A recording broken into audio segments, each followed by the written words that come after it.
talk about dreams again. I know we did yesterday, but I realized there's another bit of information that could be super helpful. So yesterday we talked a little bit about how to analyze your dreams and how to remember them. And a lot of people say, but I don't remember my dreams. And we talked about that a little bit yesterday about stating your intention while you're drifting asleep and a couple different ways to state that intention. But if you are finding that you are still not having luck in remembering your dreams, then there is something greater to consider, and that is bridging the gap between your mind state or your mentality during the day and the state you're in naturally at night, which is supremely spiritual. When we go to sleep, we are effortlessly kind of reconnected with our more spiritual selves, with our expanded eternal selves. That is an effortless and natural reconnection that happens each night. And if we are living in such a way that deeply contrasts that way of being, it's going to be harder for us to remember our dreams. So if you are somebody who has been trying to dream journal for a long time and you still haven't been having any luck, take a look at your typical emotional state during the day.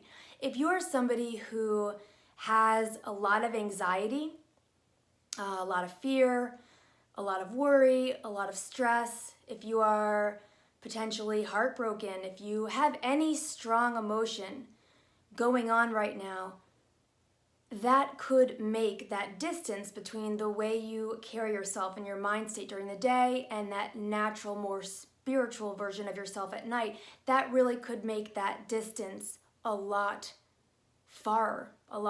There could be a greater gap to bridge.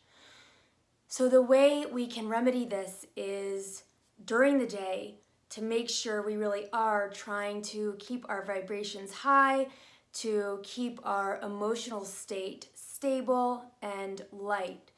Prayer helps, at least for me, and it doesn't have to be fancy. I actually recoil from fancy prayers. I actually recoil from religion. But I mean, for me, like if I'm on the toilet, I'm talking to God. So keeping an internal dialogue with your guides or any other light being or ascended being that you may favor. Meditation really helps too, and you don't have to do anything. I think perhaps we can think of meditation as kind of complicated. It doesn't have to be. You can just simply sit still at your desk where you are and put one hand over your heart. And with that warmth over your heart, really affect the beginning of a shift on the inside. That really is. Just that warmth over your heart can really get things going in the right way. You want to be mindful of your speech. You really want to captain your speech and make sure you're not being unnecessarily forceful or hurtful. But really, if you think about your expanded eternal self and you think about, well, what does that look like and how does that being behave, you know? The closer you can emulate that mind state and those kind of loving actions, you know, the easier it will be for you to remember your dreams because you'll be keeping your vibration higher during the day, which means at night it's not such a contrast. And so when you wake up, it's less of a contrast. That's really the key. If you're striving to keep your vibrations high and your emotions kind, then that vital moment when you wake up where things can just leave on a dime,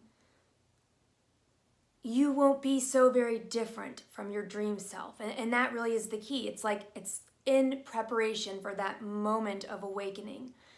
When you wake up from your sleep and you have that moment and you're half in and you're half out and you have the ability to capture whatever snippets of your dream that you can.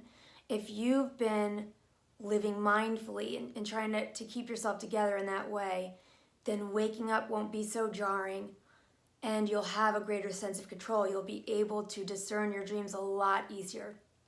So, hope this helps, and all my thanks and love.